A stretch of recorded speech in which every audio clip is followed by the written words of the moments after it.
Hello friends, പുതിയൊരു വീഡിയോയിലേക്ക് സ്വാഗതം. വാട്സപ്പിൽ വന്നിരിക്കുന്ന ഏറ്റവും പുതിയൊരു അപ്ഡേറ്റിനെ കുറിച്ചാണ് പറയുന്നത്. തീർച്ചയായും ഈ ഒരു അപ്ഡേറ്റിനെ കുറിച്ച് നിങ്ങൾ അറിഞ്ഞിരിക്കുക. എന്താണ് ഈ അപ്ഡേറ്റ് എന്നാൽ, നിങ്ങൾക്ക് ഇപ്പോൾ നിങ്ങൾ യൂസ് ചെയ്യുന്ന മൊബൈലിൽ വാട്സപ്പ് ചാറ്റ് എല്ലാം ഉണ്ടാകും. ഇത് സാധാരണ നമ്മൾ ബാക്കപ്പ് ചെയ്യുക അല്ലെങ്കിൽ ഐക്ലൗഡിലേക്ക് സ്റ്റോർ ചെയ്തെല്ലാം ഇങ്ങനെ ബാക്കപ്പ് എല്ലാം ചെയ്യാറുണ്ട്. എന്നാൽ ഇതിൻ്റെ ഒന്നും ആവശ്യമില്ലാതെ നിങ്ങൾ ഇപ്പോൾ ഒരു പുതിയ മൊബൈലെല്ലാം എടുത്തുവെങ്കിൽ വളരെ പെട്ടെന്ന് തന്നെ നിങ്ങളുടെ വാട്സപ്പ് ചാറ്റ് എല്ലാം പുതിയ മൊബൈലിലേക്ക് ട്രാൻസ്ഫർ ചെയ്യണോ, എന്നാൽ ഇതിന് പറ്റുന്ന ഒരു അടിപൊളി ടിപ്പാണ് ഇപ്പോൾ വന്നിരിക്കുന്നത്. വളരെ യൂസ്ഫുൾ ആയ ഒരു ഫീച്ചറാണിത്. അപ്പോൾ എന്താണ് നമുക്ക് ഈ ഒരു കാര്യമെന്ന് നോക്കാം. ഇതിനായി നിങ്ങൾ പോകേണ്ടത് വാട്സപ്പിൻ്റെ സെറ്റിങ്സിലാണ്. വാട്സപ്പിൻ്റെ സെറ്റിങ്സിൽ പോയതിനു ശേഷം ചാറ്റ്സ് എന്നൊരു ഓപ്ഷൻ ലഭിക്കും. ഇതിൽ ടാപ്പ് ചെയ്യുക. അതിനുശേഷം താഴേക്ക് സ്ക്രോൾ ചെയ്യുമ്പോൾ മൂവ് ചാറ്റ് ടു ആൻഡ്രോയിഡ്, അതുപോലെ ട്രാൻസ്ഫർ ചാറ്റ് ടു ഐഫോൺ എന്ന് വന്നിട്ടുണ്ട്.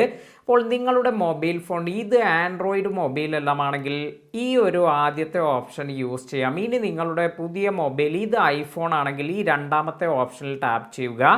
അതിനുശേഷം ഇവിടെ transfer chat history to iPhone എന്ന് കാണിക്കുന്നുണ്ട്. ഇതിന് ശേഷം സ്റ്റാർട്ട് എന്ന് കൊടുക്കാം. ഇപ്പോൾ നിങ്ങൾക്ക് ഇതുപോലെ ഒരു സ്ക്രീൻ എല്ലാം ലഭിക്കും. ഇനി നമ്മൾ ചെയ്യേണ്ടത് നമ്മുടെ പുതിയ മൊബൈലിൽ വാട്സപ്പ് ഇൻസ്റ്റാൾ ചെയ്യുക. ഈ ഒരു സെയിം നമ്പറെല്ലാം യൂസ് ചെയ്ത് അതിൽ രജിസ്റ്റർ ചെയ്യുക. അതിനുശേഷം നമുക്ക് ചാറ്റ് ബാക്കപ്പ് എന്ന ഭാഗത്ത് അവിടെ QR കോഡ് ഓപ്ഷനെല്ലാം ലഭിക്കും. അതിൽ ടാപ്പ് ചെയ്തതിന് ശേഷം ഈ ഒരു QR കോഡ് ഇവിടെ സ്കാൻ ചെയ്യുകയാണെങ്കിൽ ഇതിലുള്ള എല്ലാ ചാറ്റ് ഹിസ്റ്ററിയും അല്ലെങ്കിൽ നമ്മുടെ ഈ ഒരു ഫോണിലുള്ള എല്ലാ വാട്സപ്പ് ചാറ്റും ഇത് ഓട്ടോമാറ്റിക്കായി വളരെ പെട്ടെന്ന് തന്നെ നിങ്ങളുടെ പുതിയ ഫോണിലേക്ക് ട്രാൻസ്ഫർ ആകുന്നതാണ്. അപ്പോൾ ഇനി വളരെ കോംപ്ലിക്കേറ്റഡ് ആയ മെത്തേഡ്സ് ഒന്നുമില്ല. നിങ്ങൾക്ക് ഈ ഒരു ഫോണിലേക്ക് ബാക്കപ്പ് ചെയ്ത് അത് റീസ്റ്റോർ ചെയ്യേണ്ട ആവശ്യമൊന്നുമില്ല.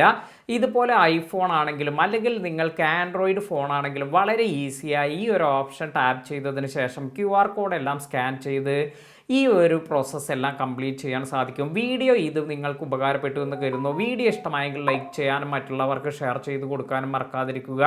പുതിയ അറിവുകളുമായി മറ്റൊരു വീഡിയോയിൽ കാണാം. താങ്ക്